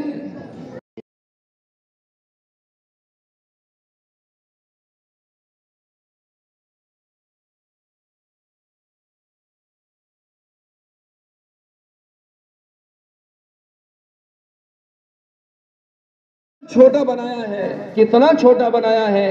ایک بڑھیا کی خدمت خلیفۃ المسلمین کرنے جا رہا ہے. یہ محمد صلی اللہ علیہ وسلم کی محنت کے اثرات ہیں. اس محنت کے اثرات ہیں جو پوری امت مسلمہ کو اللہ کے نبی صلی اللہ علیہ وسلم دے کر گئے. ایسے قیمتی انسان بنائے محمد صلی اللہ علیہ وسلم کی محنت نے. مال کے سلسلے میں، مال کو خرچ کرنے کے سلسلے میں جذبات میں ایسا انقلاب برپا کیا کہ جب سن 9 ہجری میں تبوک ہوا تو اللہ کے نبی نے اللہ کے راستے میں خرچ کرنے کا اعلان کیا، بھئی اللہ کے لیے خرچ کرو. یہی وہ صدیق اکبر ہیں جنہوں نے اپنے گھر میں جھاڑو لگا دی، جو لباس تھا وہ اتار کر ٹاٹ کا لباس پہن لیا، کانٹوں کے بٹن لگا لیے اور حضور کی خدمت میں حاضر ہوئے. حضور نے بھی سوال بدلا، یوں نہیں پوچھا کیا چھوڑ کر آئے، کیا لے کر آئے، نہیں پوچھا کیا چھوڑ کر آئے. فرمایا اللہ اور اس کے رسول کا نام چھوڑ کر آیا، باقی سب لے آیا. پوری جان حاضر ہے، پورا مال اللہ کے کام کے لیے حاضر ہے، اللہ کے کام کے لیے حاضر ہے. مال کے سلسلے میں یہ انقلاب. ایک مرتبہ عائشہ رضی اللہ تعالیٰ عنہ بیٹھی ہوئی تھی، مدینہ میں ایک شور سا سنائی دیا. عائشہ رضی اللہ تعالیٰ عنہ نے پوچھا یہ کس بات کا شور ہے؟ آپ کو بتایا گیا امی جان یہ عبد الرحمن ابن عوف رضی اللہ تعالیٰ عنہ کا ایک تجارتی قافلہ ہے جو ملک شام سے تجارت کا ضرورت کا سامان لے کر لوٹا ہے. عائشہ رضی اللہ تعالیٰ عنہ نے سنتے ہی فرمایا میں نے اللہ کے نبی سے سنا ہے عبد الرحمن جنت میں گھٹنوں کے بل گھسٹتے ہوئے جائیں گے, حساب کتاب میں دیر ہوگی. یہ خبر کسی نے عبد الرحمن ابن عوف رضی اللہ تعالیٰ عنہ کو پہنچا دی. عبد الرحمن ابن عوف رضی اللہ تعالیٰ عنہ نے سنا تو فرمایا تم سب گواہ رہو, میں نے وہ 700 کے 700 اونٹ مدینے کے غربا, فقراء, مساکین, یتیم, بیواؤں پر خرچ کر دیے, صدقہ کر دیے. ایسا نہیں چھٹائی کر لیں, پہلے سپر کوالٹی کا مال تو اپنے پاس رکھ لیں اور تھرڈ اور کوالٹی کا اور سیکنڈ کوالٹی کا مال یہ ان کو دے دے, اچھا اچھا اپنے لیے اور خراب خراب دوسروں کے لیے. نہیں, انسانیت, ضرورت مند, غریب اور محتاج اور کمزوروں کے ساتھ ایسا معاملہ اور مال کے خرچ کرنے کے سلسلے میں اتنی سخاوت, اللہ کو راضی کرنے کے یہ جذبات. فرمایا کہ صدقہ ہے اور میں کوشش کروں گا کہ میں اپنے پاؤں کے بل کھڑا ہو کر جنت میں جاؤں. دلوں کی صفائی کے سلسلے میں ایسا انقلاب برپا کیا حضور صلی اللہ علیہ وسلم کی محنت نے کہ ایک موقع پر اللہ کے نبی صلی اللہ علیہ وسلم تشریف فرما تھے مسجد نبوی میں. آپ صحابہ بھی آپ کے پاس بیٹھے ہوئے تھے. آپ نے فرمایا ان قریب ایک شخص آنے والا ہے, وضو کا پانی چہرے سے داڑھی سے ٹپک رہا ہوگا, جوتے ہاتھ میں ہوں گے, ان قریب ایک جنتی آدمی آنے والا ہے. تھوڑی دیر میں صحابہ دیکھتے ہیں کہ سعد ابن ابی وقاص رضی اللہ تعالیٰ عنہ اسی طرح مسجد نبوی میں داخل ہوئے. دوسرے دن پھر فرمایا ان قریب ایک جنتی آدمی آنے والا ہے. دوسرے دن پھر دیکھا صحابہ نے سعد ابن ابی وقاص رضی اللہ تعالیٰ عنہ تشریف لا رہے, وضو کا پانی داڑھی سے ٹپک رہا ہے, جوتے ہاتھ میں ہے. تیسرے دن پھر نبی پاک صلی اللہ علیہ وسلم نے فرمایا ان قریب ایک جنتی آدمی آنے والا ہے. تیسرے دن پھر صحابہ نے دیکھا سعد ابن ابی وقاص رضی اللہ تعالیٰ عنہ اسی شان کے ساتھ مسجد میں داخل ہو رہے. جب وہ واپس گئے عبداللہ ابن عامر ابن عاص رضی اللہ تعالیٰ عنہ کے دل میں جذبہ پیدا ہوا, چونکہ صحابہ کو کسی کی فضیلت اور مرتبہ سن کر حسد نہیں ہوتا تھا.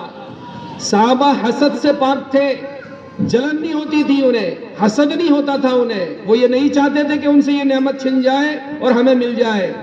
صحابہ اس بات کی کوشش کرتے تھے کہ جس عمل نے اسے اتنے اونچے مقام پر پہنچایا ہے میں بھی اس عمل کو کرنے والا بن جاؤں تاکہ مجھے بھی یہ فضیلت و یہ مقام و مرتبہ حاصل ہو جائے. چنانچہ ان کے ساتھ ساتھ گئے اور ان کے گھر جا کر کہا میرا اپنے والد سے کچھ جھگڑا سا ہو گیا ہے, نا اتفاقی سی ہو گئی ہے, میں چاہتا ہوں آپ کے یہاں قیام کروں. انہوں نے بھی کوئی آئی ڈی نہیں مانگی, صاحب آئی ڈی دکھائی. ہمارے یہاں تو سب سے پہلے آئی ڈی, خیر القرون کا زمانہ تھا, دھوکہ تھا ہی نہیں. فوراً کہا مرحبا مرحبا, استقبال ہے آپ کا. 3 دن ان کے گھر میں رہے, ان کے دن کے اعمال کو دیکھتے رہے, رات کے اعمال کو دیکھتے رہے. 3 دن پورے ہوئے تو کہنے لگے میرا اپنے والد سے کوئی اس قسم کا معاملہ نہیں ہوا. بات یہ ہے حضور نے 3 مرتبہ آپ کے بارے میں فرمایا تھا ان قریب ایک جنتی آنے والا ہے, اور تینوں دن آپ ہی آئے. میں نے چاہا وہ عمل معلوم ہو جائے جس نے آپ کو اتنے اونچے مرتبے پر پہنچایا ہے. نبی نے 3 مرتبہ جنتی ہونے کی بشارت سنائی. آپ نے فرمایا لیکن میں نے تو آپ کا دن میں اور رات میں کوئی خاص عمل نہیں دیکھا. دن میں کوئی لمبی چوڑی تلاوت نہیں, روزہ نہیں, رات میں کوئی لمبی چوڑی تہجد بھی نہیں.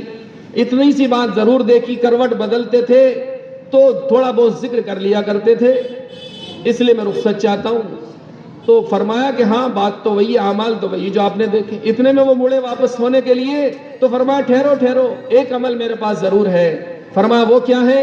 فرمایا وہ یہ ہے کہ جب میں رات کو سوتا ہوں تو سب سے اپنے دل کو پاک صاف کر کے سوتا ہوں. عبداللہ ابن عمرو نے فرمایا ہا ہو وزا ہا ہو وزا ہا ہو وزا, یہی وہ عمل ہے, یہی وہ عمل ہے جس نے آپ کو اتنے اونچے مرتبے پر پہنچایا ہے, اتنے اونچے مرتبے پر پہنچا. دل کی صفائی جنت کو واجب کرنے والا عمل ہے. محمد صلی اللہ علیہ وسلم کی محنت سے یہ صحابہ کا حال ہوا, دل کے سارے پاک صاف ہو گئے.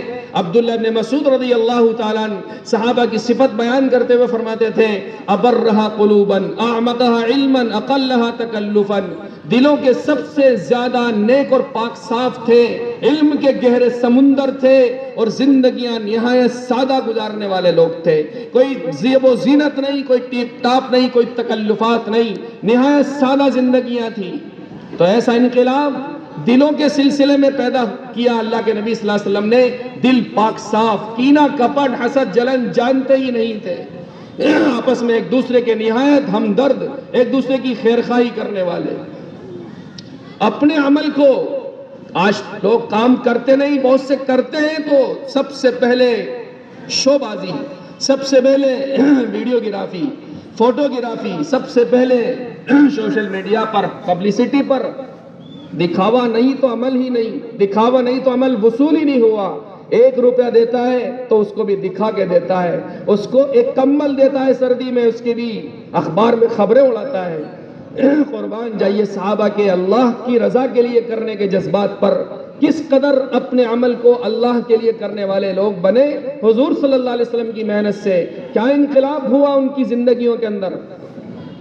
ایک مرتبہ سعد بن ابی وقاص رضی اللہ تعالیٰ عنہ جب کسرا میں داخل ہوئے، مدائن فتح ہوا، تو ایک صحابی کسرا کا جو تاج تھا اسے لے کر کپڑے میں لپیٹ کر حاضر خدمت ہوئے، اور وہ تاج کروڑوں کا نہیں، کھربوں کا تھا، قیمتی ہیرے جواہرات اس تاج کے اندر جڑے ہوئے تھے۔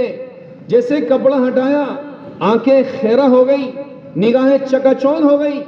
آپ کبھی اس تاج کو دیکھتے تھے، کبھی اس لانے والے کو دیکھتے تھے، کئی مرتبہ اس کو دیکھتے رہے اور دل میں سوچتے رہے اس میں خیانت کیوں نہیں کی گئی، اس نے پورا کا پورا جیسا تھا ویسا کا ویسا ہی پیش کر دیا، ایک ہیرا بھی تو اس میں سے کم نہیں ہوا۔ جب واپس مڑے وہ جانے کے لیے تو ان سے پوچھا بھائی جانے سے پہلے اپنا نام تو بتاتے جاؤ، تمہارا نام کیا ہے؟ فرمانے لگے، عجیب جواب دیا، اللہ ان کی قبروں کو نور سے منور فرمائے۔ حضور صلی اللہ علیہ وسلم کی محنت نے کیسا بنایا ان لوگوں کو۔ فرمایا جس کے لیے کیا ہے وہ میرا نام بہت اچھی طرح جانتا ہے، جس کے لیے کیا ہے وہ میرا نام بہت اچھی طرح جانتا ہے۔ ایسا اخلاص پیدا ہوا اپنے اعمال کے اندر، اور اس طرح اللہ کے لیے اپنے اعمال کو خالص کرنے والے صاحب بنے۔ یہ محمد صلی اللہ علیہ وسلم کی محنت کے اثرات ہیں، یہ حضور صلی اللہ علیہ وسلم کی محنت نے انہیں اتنے اونچے مقام اور معیار پر پہنچایا۔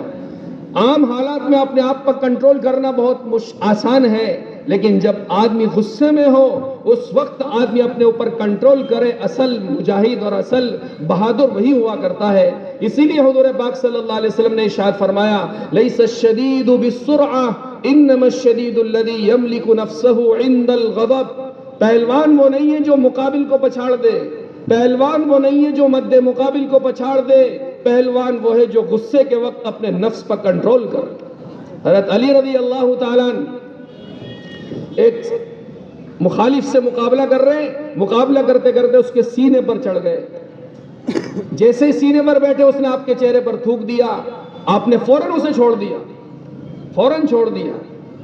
تو وہ حیرت کرنے لگا اور کہنے لگا یہ آپ نے کیا کیا؟ میں نے آپ کے چہرے پر تھوکا تو آپ کا غصہ اور زیادہ بڑھنا چاہیے تھا، اب آپ کو میرے ساتھ اور سختی کرنا چاہیے تھا، آپ نے یہ کیا کیا؟ تو فرمایا بہت سوچ سمجھ کے کیا، جب میں پہلے تجھ سے مقابلہ کر رہا تھا اور تجھ پہ غالب آنے کی کوشش کر رہا تھا، اس لیے کر رہا تھا تاکہ میرا اللہ راضی ہو جائے، لیکن جیسے ہی تو نے میرے چہرے پر تھوکا تو میرے نفس کا شر بھی اس میں داخل ہو گیا، جیسے ہی میرے نفس کا شر داخل ہوا میں نے تجھے چھوڑ دیا۔ یہ ہے اصل بہادری، یہ ہے حضور صلی اللہ علیہ وسلم کی محنت سے صحابہ ایسا بنایا حضور کی محنت۔ گورنر بنے تو کیسے بنے، گورنر بنے تو کیسے بنے؟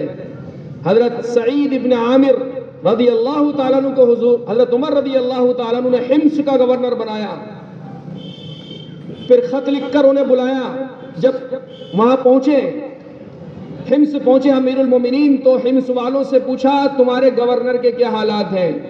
حمص والوں نے کہا امیر المومنین گورنر سے 4 شکایتیں ہیں۔ نمبر 1، روزانہ صبح دیر سے آتے.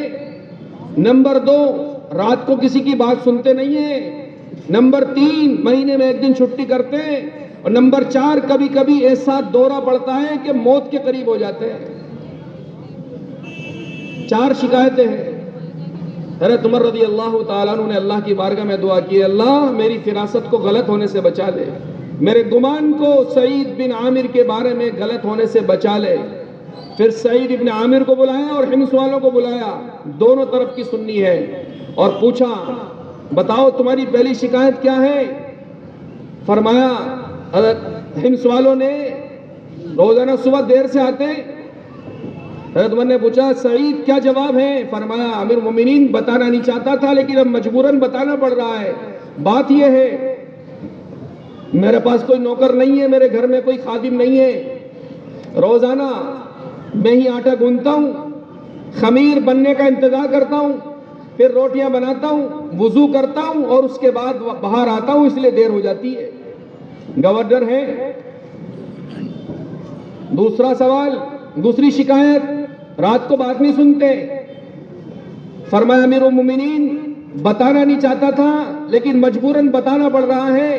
رات کو 2 میں نے تقسیم کر رکھا ہے, دن مخلوق کا اور رات خالق کی. دن مخلوق کا, مخلوق کے کاموں کا, ان کی خدمت کا, ان کی ضرورت پوری کرنے کا, اور رات خالق کی بارگاہ میں راز و نیاز کرنے کی اور خالق سے باتیں کرنے کی. اس لیے رات کو کسی کی بات نہیں سنتا. تیسری شکایت مہینے میں 1 دن چھٹی کرتے. فرمانے لگے امیر المومنین بات یہ ہے میرے پاس کوئی نوکر نہیں ہے جو میری خدمت کرے, میرے کپڑے دھو دے, میرے پاس جوڑا بھی ایک ہی ہے, مہینے میں 1 دن اسے اتارتا ہوں, اسے دھوتا ہوں, سوکھنے کا انتظار کرتا ہوں, سوکھ جاتا ہے تو موٹا ہونے کی وجہ سے بہت کھردرا ہو جاتا ہے, رگڑ رگڑ کے اسے نرم کرنے کی کوشش کرتا ہوں, اسی میں پورا دن ہو جاتا ہے, اس لیے مہینے میں 1 دن کی چھٹی ہو جاتی ہے. چوتھی شکایت, کبھی کبھی دورہ پڑتا ہے. فرمایا امیر المومنین بات یہ ہے جب حضرت خبیب کو قریش مکہ نے ختم کرنا چاہا اور ان سے بدلہ لینا چاہا تو ان کو بہت تکلیف پہنچائی, ان کو بہت تکلیف پہنچائی. اس وقت اس مجمع میں بھی موجود تھا. جس طرح ان کو ستایا گیا اور ان کو تکلیفیں پہنچائی گئی وہ میرے لیے ناقابل بیان ہے. میں اس مجمع میں موجود تھا. جب کبھی مجھے حضرت خبیب کا وہ منظر یاد آ جاتا ہے تو میرے جسم کے رونگٹے کھڑے ہو جاتے ہیں, میرا روا روا کانپ اٹھتا ہے اور میں اس پر مجبور ہو جاتا ہوں, اپنے آپ سے سوال کرنے پر مجبور ہو جاتا ہوں کل اللہ نے اگر پوچھ لیا تو میں اللہ کی بارگاہ میں کیا جواب دوں گا. اس لیے مہینے میں 1 مرتبہ کبھی کبھی مجھ پر یہ حالت طاری ہو جاتی ہے. ایسے گورنر بنے حضور پاک صلی اللہ علیہ وسلم کی محنت سے. ایسی محنت ہے میرے عزیزو, اللہ ہمیں اس کی قدردانی کی توفیق عطا فرمائے. انسانوں میں انسانیت پیدا کی, بڑوں کے اندر تواضع پیدا کی, ایک ایک فرد کا درد پیدا کیا. انسان تو انسان, جانوروں کا درد پیدا کیا. وہ انصاف سکھایا حضور پاک صلی اللہ علیہ وسلم نے اپنی محنت کے ذریعے سے, چاہے اپنے ہو چاہے غیر ہو, لیکن جب معاملہ انصاف کا آ جائے تو اب فیصلہ حق کے مطابق ہوگا. حضرت عمر رضی اللہ تعالیٰ کے پاس ایک یہودی اور ایک مسلمان کا مقدمہ آیا. حضرت عمر رضی اللہ تعالیٰ نے دونوں کی بات سنی, فیصلہ یہودی کے حق میں کیا, فیصلہ یہودی کے حق میں کیا. یہودی حیران, کہنے لگا آپ نے حق فیصلہ کیا, حالانکہ آپ چاہتے تو مسلمان کے حق میں فیصلہ کرتے, لیکن نہیں. قرآن کرا اعدلو اعدلو, انصاف کرو, چاہے سامنے تمہارا رشتہ داری کیوں نہ ہو, تمہارا ہم مذہبی کیوں نہ ہو, تمہارے والدی کیوں نہ ہو, انصاف کرو. ان اللہ یحب المقسطین, اللہ انصاف کرنے والوں کو پسند کرتا ہے. چاہے سامنے کوئی بھی مذہب کا ہو, کسی بھی مذہب سے, کسی بھی برادری سے, کسی بھی رنگ سے, کسی بھی نسل سے تعلق رکھنے والا ہو, حکم ہے انصاف کرو. اعدلو, انصاف کرو. خبردار رنگ کے چکر میں, قوم کے چکر میں, برادری کے چکر میں انصاف کا ترازو جھکنا نہیں چاہیے اور چھوٹنا نہیں چاہیے. چنانچہ اس پر عمل کر کے سکھا کر گئے. اس یہودی سے پوچھا تجھے کیسے پتا چلا کہ میں نے حق فیصلہ کیا؟ فرمایا ہم نے اپنی کتابوں میں پڑھا ہے جو حق کے مطابق فیصلہ کرتا ہے، قاضی جب تک حق کے مطابق فیصلہ کرتا ہے 2 فرشتے اس کے ساتھ رہتے ہیں اور اس کی صحیح بات کی طرف رہنمائی کرتے رہتے ہیں، اور جب وہ غلط فیصلے کرتا ہے تو وہ فرشتے اس کے پاس سے چلے جاتے ہیں۔ چاہے سامنے یہودی ہو، کسی بھی مذہب کا ہو، ایسا نہیں ہمارے مذہب کا ہے تو انصاف، دوسرے کے مذہب کا ہے تو ظلم کریں گے، ناانصافیاں کریں گے، یہ نہیں سکھایا گیا۔ یہ انسانیت کی تعلیم، ایسی تعلیم ہمارے نبی نے نہیں دی اور صحابہ نے ایسا کوئی کام نہیں کیا۔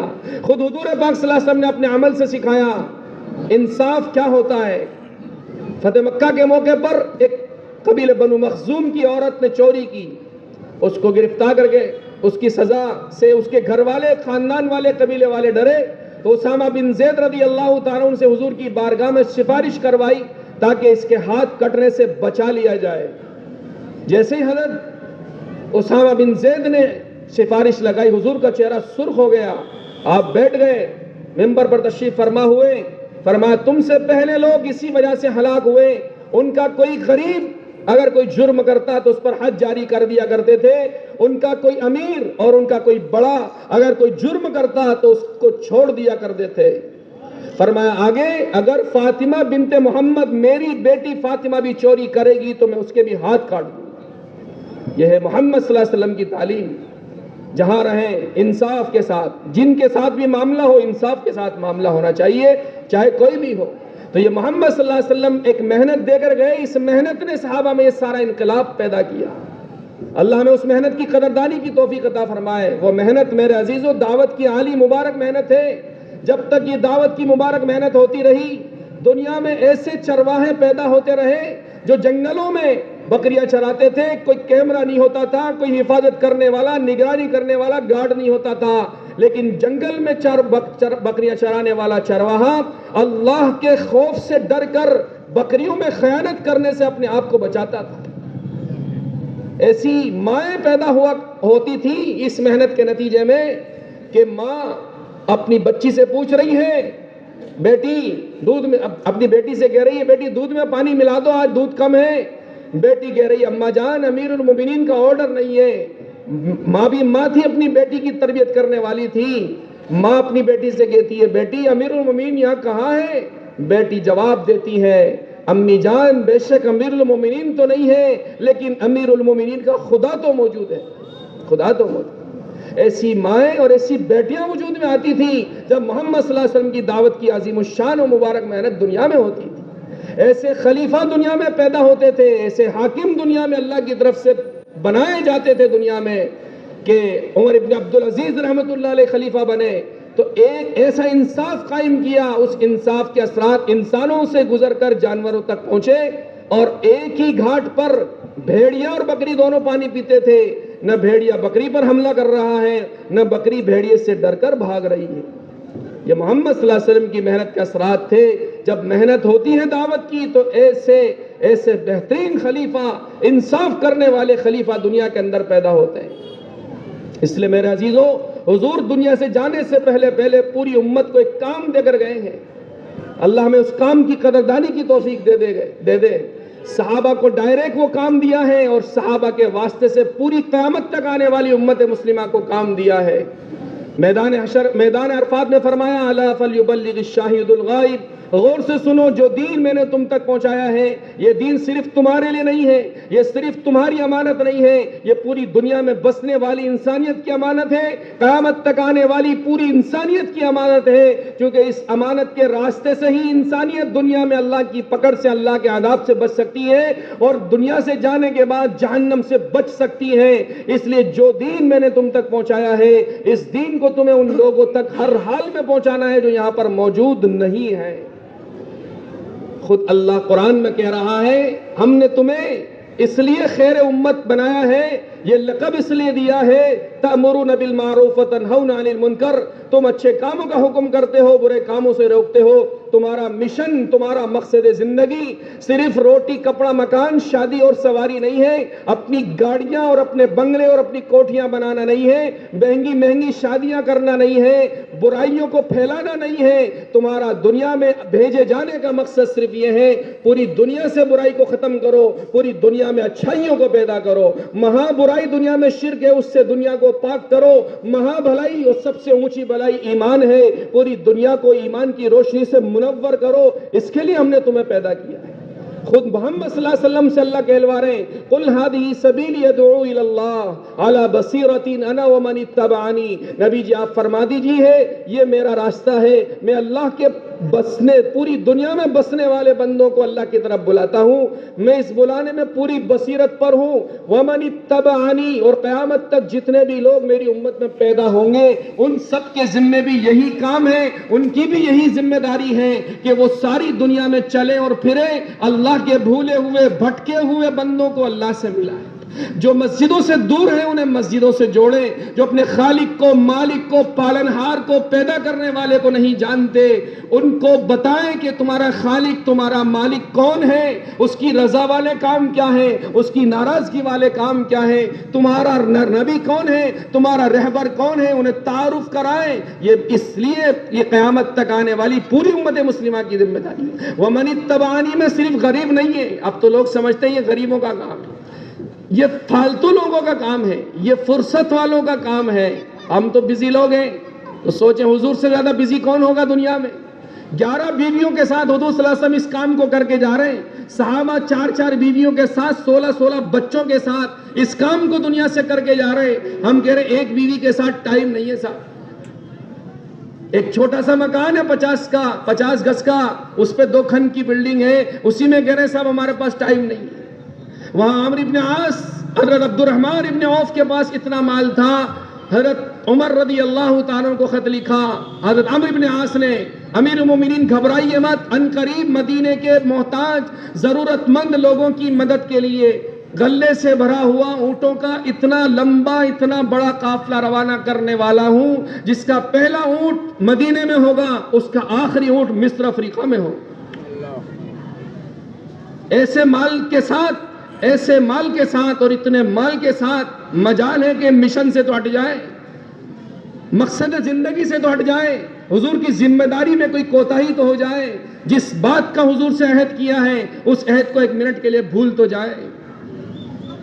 کبھی نہیں بھولے، کوئی چیز رکاوٹ ہی نہیں بن پائی. کتنا محبوب ہے یہ عمل اللہ تعالیٰ کو. خود اللہ تعالیٰ سب سے پہلے دائی ہے. اللہ تعالیٰ فرماتا ہے واللہ یدعو الی دار السلام، اللہ ساری دنیا کے لوگوں کو جنت کی طرف بلا رہا ہے. سب سے پہلا دائی تو اللہ ہے. پھر قیامت تک دنیا میں جتنے نبی بھیجے اللہ تعالیٰ نے ان 1.25 لاکھ نبیوں کو دنیا میں دائی بنا کر بھیجا. کوئی رسول نہیں آیا دنیا میں جو دعوت کو لے کر نہ آیا ہو، کوئی نبی نہیں آیا دنیا میں جس نے اپنی قوم کے اندر دعوت کا کام ہی نہ کیا ہو. تو خود اللہ دائی سارے نبیوں کو دائی بنا کر بھیج رہے. سب سے آخر میں اپنے لاڈلے اپنے محبوب محمد الرسول اللہ صلی اللہ علیہ وسلم کو بھیج رہے. تو آپ کی نمایاں صفت یہ بیان فرما رہے اِنَّا أَرْسَلْنَاكَ شَاهِدًا وَمُبَشِّرًا وَنَذِيرًا وَدَاعِيًا إِلَى اللَّهِ بِإِذْنِهِ وَسِرَاجًا مُنِيرًا. نبی جی ہم نے آپ کو دنیا میں روشن سورج بنا کر بھیجا ہے اور دائی بنا کر بھیجا ہے. آپ کا کام صرف عبادت نہیں ہے، آپ کا کام پوری انسانیت کو ہماری طرف بلانے کا ہے، جنت کی طرف بلانے کا ہے. پھر حضور صلی اللہ علیہ وسلم اپنے ایک صحابی کو دائی بنا رہے ہیں. پہلے ہی دن سے صحابہ کو دائی بنایا جا رہا ہے.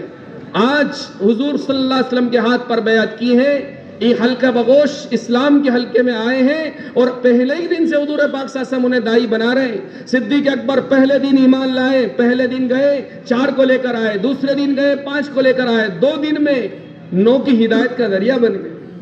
خدیجہ اسلام لا رہی ہیں اور پہلے دن سے داعیہ بن رہی ہیں.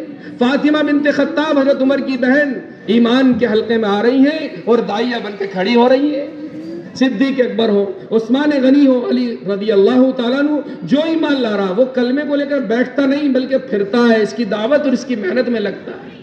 تو طفیل ابن عمرو دوسی رضی اللہ تعالیٰ عنہ اسلام میں داخل ہوئے اور پہلے ہی دن عجیب ہی واقعہ ہے طفیل رضی اللہ تعالیٰ عنہ کا. حضرت طفیل رضی اللہ تعالیٰ عنہ یمن کے رہنے والے تھے اور اپنے قبیلے کے سردار تھے, قبیلے دوست کے سردار تھے. دنیا میں ہمیشہ رہا ہے کچھ لوگ بدگمانیاں پھیلاتے رہتے ہیں, لوگوں کو جھوٹی سچی باتیں بتاتے رہتے ہیں. تو حضرت طفیل ابن عمرو دوسی رضی اللہ تعالیٰ عنہ کو بھی بہت حضور صلی اللہ علیہ وسلم کے بارے میں بھڑکایا گیا اور آپ کے خلاف باتیں کی گئی, جس طرح آج بھی دنیا کے اندر ہو رہا. نبی کی شان میں گستاخیاں ہوتی رہتی ہیں, نبی کے خلاف کارٹون بنا کر جو ہے نبی کی شان میں گستاخی کرنے کی کوششیں کی جاتی رہتی ہیں, دنیا کو گمراہ کرنے کی کوششیں کی جاتی رہتی ہیں. اس طرح اس زمانے میں بھی ہوا اور قریش مکہ نے اتنی گمراہیاں پھیلائی حضور کے بارے میں, اتنی گمراہیاں پھیلائی کہ طفیل نے تو ڈر کے مارے اپنے کانوں میں روئی داخل کر لی کہ نہ تو ان کے پاس جانا ہے نہ ان کی بات کو سننا ہے. لیکن اللہ جس کی ہدایت کا فیصلہ کر دے پوری دنیا اسے گمراہ نہیں کر سکتی. اور وہ ساری غلط فہمیاں, وہ سارا پروپیگنڈا, وہ سارا جھوٹا میڈیا کچھ بھی بگاڑ نہیں سکتا اللہ جس کی ہدایت کا فیصلہ کر دے. تو قریش مکہ تو چاہتے تھے کہ طفیل کو ہدایت نہ ملے, لیکن اللہ عرش پر فیصلہ کر چکا تھا کہ نہیں, طفیل کو ہدایت ملنا چاہیے. چنانچہ حضرت طفیل آئے, کان میں روئی ڈلی ہوئی, مسجد حرام میں داخل ہوئے. حضور صلی اللہ علیہ وسلم خانہ کعبہ کے پاس کھڑے ہو کر قرآن پڑھ رہے ہیں, یہ وہاں سے گزرے. اللہ نے دل میں بات ڈال دی, تو سمجھدار ہے, عقل مند ہے, تجھے کیا ہو گیا؟ تو اچھے برے کی تمیز کر سکتا ہے, سن تو سری, اگر بات سمجھ میں آ جائے تو قبول کر لینا, سمجھ میں نہ آئے تو انکار کر دینا, کوئی زبردستی تو ہے نہیں. یہ ہے عقل مندی, سنے تو سری آدمی. جہنمی لوگ جب جہنم میں جائیں گے تو اللہ نے ان کی بات نقل کی ہے, وہ کیا کہیں گے؟ وہ کہیں گے لو کننا نسمع او نعقل ما کننا فی اصحاب السعیر. اگر ہم سنتے اور سمجھتے, دنیا میں حق بات سنتے اور سمجھتے, تو آج ہم جہنمی نہ ہوتے, آج ہمیں جہنم میں آنا نہ پڑتا. ہم نے دنیا میں سنی ہی نہیں, ہم تو ون سائڈ سن کر فیصلہ کر بیٹھے اور حق بات کو ہم نے کبھی تلاش کرنے کی کوشش ہی نہیں کی. ہم غلط فہمیوں میں ہی رہے, نتیجہ یہ ہوا کہ ان غلط فہمیوں نے آج ہمیں جہنم میں پہنچا دیا. تو وہ یہ کہیں گے, اس لیے حق بات سننا چاہیے, آج سمجھ میں آ جائے قبول کر لے, پھر ضد نہیں, پھر انانیت نہیں کہ نہیں میں تو کسی قیمت پر مانوں گا نہیں. نہیں, یہ نہیں ہے انسانیت, یہ نہیں ہے شرافت, یہ نہیں ہے شرافت. یہ حق بات سامنے آ جائے تو اسے قبول کر لیا جائے, چاہے حق بات کہنے والا کتنا ہی گرا ہوا آدمی ہو, لیکن حق کہہ رہا ہے اسے آپ قبول کر لیں. چنانچہ حضرت طفیل سردار تھے, یہ بات دل میں ڈالتے ہی کان سے روئی نکالی اور حضور کے پاس اگر قرآن سننے لگے. زبان نبوت سے قرآن نکل رہا تھا, طفیل کے سینے میں داخل ہو رہا تھا. اللہ کے نبی صلی اللہ علیہ وسلم نماز سے فارغ ہوئے, طفیل ساتھ ساتھ آپ کے ساتھ روانہ ہوئے. گھر پہنچ کر حضرت طفیل نے عرض کیا, اے محمد صلی اللہ علیہ وسلم, فرمائے آپ کس چیز کی دعوت دیتے ہیں؟ فرمائے اس بات کی گواہی دو اللہ کے علاوہ کوئی معبود نہیں, محمد صلی اللہ علیہ وسلم میں اللہ کا رسول ہوں. بس اسی وقت کلمہ پڑھا, آپ کے ہاتھ پر بیعت ہو گئی. آج پہلا دن ہے اور اسلام میں, اور اسی دن سے دائی بن کے جا رہے ہیں. یا رسول اللہ اجازت دیں اپنی قوم میں جا کر محنت کروں. چنانچہ دائی بن کر گئے, اپنی قوم پہ محنت کرتے رہے. سن 7 ہجری کے اندر 80 گھرانوں کو لے کر آئے, اور سب نے حضور صلی اللہ علیہ وسلم کی ہاتھ کے اوپر بیعت کی اور اللہ نے انہیں ہدایت سے مالا مال فرما دیا.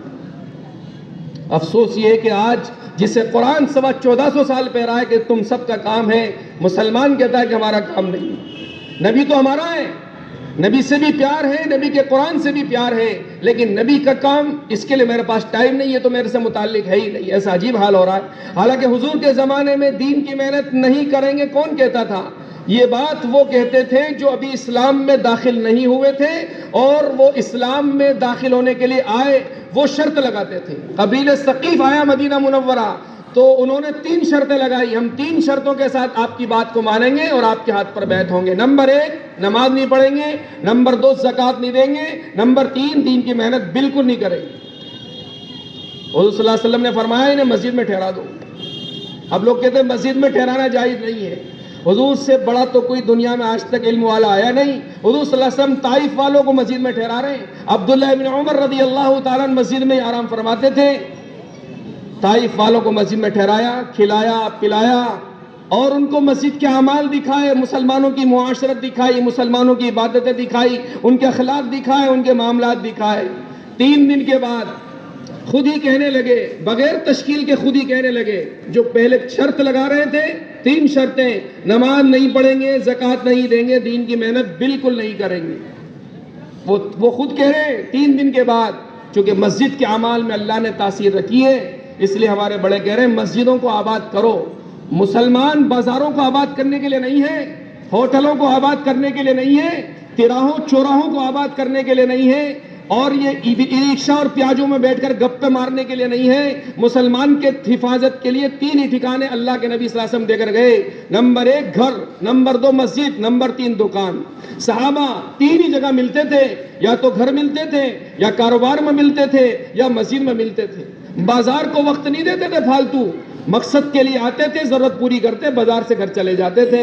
ایسا نہیں دن بھر کام کیا، بیوی کے پاس آئے، ہاتھ منہ دھوئے اور کھانا کھایا، اب اس کے بعد باہر آ گئے، اب رات کو 12 بجے تک گپے بازی کریں گے، پھر اس کے بعد جا کر گھر جائیں گے۔ جب بیوی سو چکی ہوگی کنڈی کھٹکھٹائیں گے، اس کی نیند خراب کریں گے اور کہیں گے ہم آپ کے حق میں سب سے اچھے ہیں۔ مسلمان ایسے کہتے ہی نہیں ہے جس سے کسی کو تکلیف ہو، اور خصوصاً اچھائی کا معیار تو اللہ کے نبی نے بیوی کی تعریف کو بیان کیا۔ اچھا وہ نہیں جس کی دوست تعریف کرے، اچھا وہ نہیں جس کی برادری تعریف کرے۔ حضور نے فرمایا خیرکم خیرکم لاہلی، تم میں سب سے بہترین وہ ہے جو اپنی بیوی اور بچوں کے ساتھ اچھا اور بہتر ہو۔ وانا خیرکم لاہلی، اور میں تم میں سب سے زیادہ اپنی بیوی بچوں کے ساتھ بہتر ہوں۔ تو مسلمان نہیں ہے کہ وہ بازاروں کے لیے، مسلمان تو اللہ کے دین کے لیے ہے۔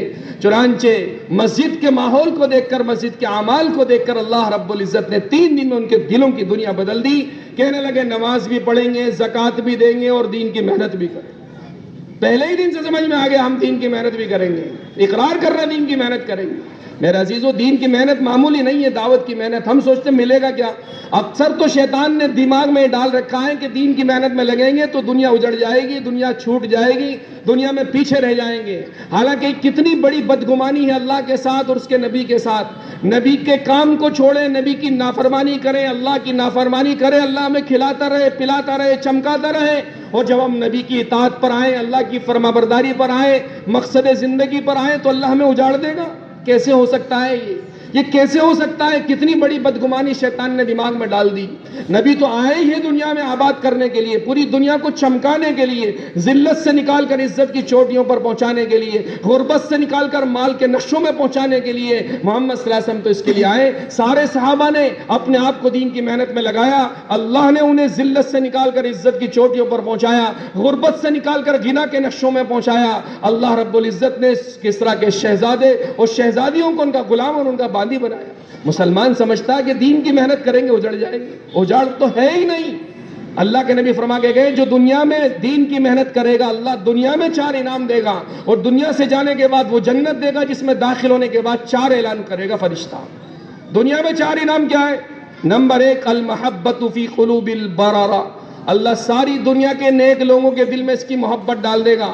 سسرال والے بھی محبت کریں گے، سالے بھی محبت کریں گے، سالیاں بھی محبت کریں گی، ساڈو بھی محبت کریں گے، سمدی بھی محبت کریں گے، پڑوسی بھی محبت کریں گے، پورا محلہ محبت کرے گا، پورا ضلع، پورا صوبہ، پورا ملک اور پوری دنیا میں اللہ اس کی محبت اتار دیں گے۔ نمبر 2 والہیبۃ فی قلوب الفجرہ، جتنے فاسق و فاجر اور نافرمان ہیں، اللہ کو ناراض کرنے والے کاموں میں لگے ہوئے ہیں، ان کے دلوں میں اللہ بغیر کسی ظاہری سبب اور آلے کے اس کا رعب اور دبدبہ داخل کرتے ہیں۔ اور ہم خوب دیکھتے ہیں دنیا میں، جیسے ہی جماعت مسجد سے گشت کے لیے نکلتی ہے، خود ہی کہتے ہیں لوگ باغ اللہ کی پولیس آ گئی، حالانکہ پولیس تو ہے ہی نہیں، کہاں پولیس؟ یہ تو اللہ کے بندے نکلے، کسی کے ہاتھ میں ہتھکڑی نہیں ہے، کسی کے ہاتھ میں کوئی بندوق نہیں ہے، خوشامد کرنے کے لیے آئے ہیں، لیکن امت کے نوجوان راستہ بدل دیتے۔ کیسے ہو گیا بھائی؟ یہ تو اللہ رب العزت نے رعب ڈال دیا ہے۔ اگر گزر رہے ہوں گے، عورتیں باہر بیٹھی ہوں گی، خود بخود اندر چلی جائیں گی، بڑی بوڑھیاں ہوں گی بغیر روپٹے کے سر کو کھول کے بیٹھی ہوئی ہوں گی، فوراً سر کے اوپر روپٹہ رکھ لیں گی، بے دھیانی کے ساتھ بیٹھی ہوں گی، فوراً کپڑے صحیح کر لیں گی۔ بھائی کیا ہوا؟ کون آ گیا؟ کوئی چیف منسٹر آ گیا، پرائم منسٹر آ گیا؟ کیونکہ یہ بھائی اللہ والے آ گئے، یہ دائی لوگ آ گئے، حضور کا کام کرنے والے آ گئے، ان کا ڈر ہے، ان کا ڈر ہے، یہ رعب ہے حضور کی پیشین گوئی۔ نمبر 3 وسعت فی رزق، اللہ رزق میں کشادگی پیدا کرے گا۔ لوگ کہتے ہیں وہاں سے آتا ہے، یہاں سے آتا ہے، ہم کہتے ہیں بھائی تم بھی لے لو، ہم کہتے ہیں بھائی تم بھی لے لو, تم کیوں محنت کر رہے ہو؟ ہم کہتے ہیں بے شک آتا ہے, لیکن وہاں سے آتا ہے جہاں تک آپ کی پہنچ اور آپ کی رینج نہیں ہے. ساتوں آسمان سے اوپر سے آتا ہے, اس لیے کہ کام تو اسی کا ہے. دنیا کا دستور ہے جس کی مزدوری پیمنٹ اسی کے ذمہ ہے. کام اللہ کا ہے, پیمنٹ بھی اللہ ہی کرتا ہے.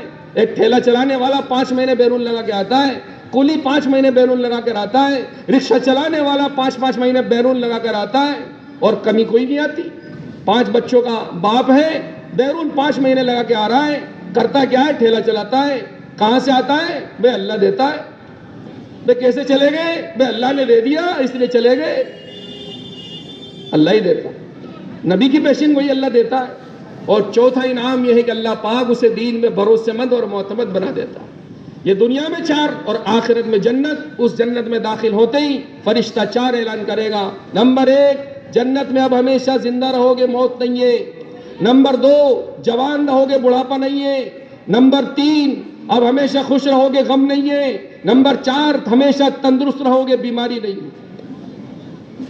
اللہ ہمیں اس کا یقین عطا فرما دے. اس لیے میرے عزیز و بزرگوں, یہ محنت ہم سب کی ہے, پوری امت کے ذمہ ہے. لاکھوں کروڑوں اللہ کے بندے دنیا میں موجود ہیں, پتہ نہیں ہمارا خالق کون, ہمارا مالک کون, مر کے جانا کہاں ہے, قبر میں پوچھا کیا جائے گا, حشر میں کیا سوال ہوں گے, کچھ نہیں پتا.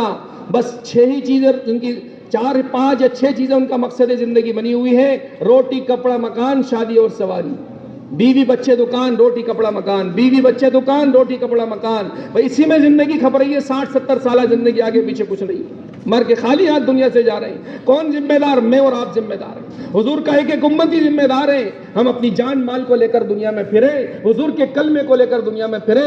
جتنا پھریں گے اللہ ہمارے ذریعے سے دنیا میں ہدایت کو عام کرے گا, ہماری نسلوں کے ہدایت کے فیصلے کرے گا, ہمارے رزق کی تنگیوں کو دور کرے گا. اس کے لیے میرے عزیزو, ہر مسلمان کو اس ذمہ داری کا احساس ہو جائے.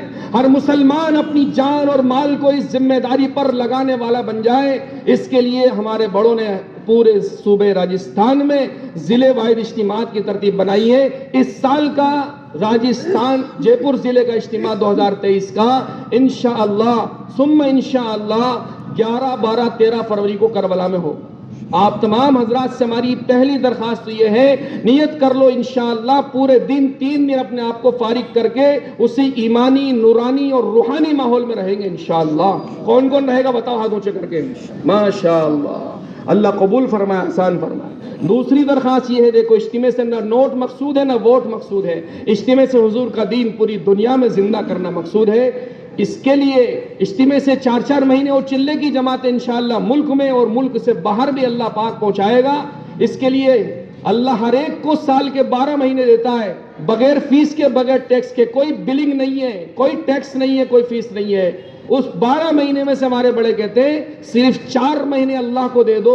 ایک مرتبہ 4 مہینے اگر صحیح قربانی, اصول اور آداب کے ساتھ لگ گئے تو اللہ دل کے رخ کو دنیا سے آخرت کی طرف پھیر دے گا, چیزوں سے انشاءاللہ اعمال کی طرف پھیر دے گا, اور اس مشاہدے سے انشاءاللہ اللہ غیب کی طرف پھیر دے گا. اب ہمت کر کے فرماؤ اس کے لیے 4 مہینے کے لیے کون تیار ہے؟ کھڑے ہو کے بتاؤ. دیکھو ماشاءاللہ بہت جم کے بات سنی, بیٹھا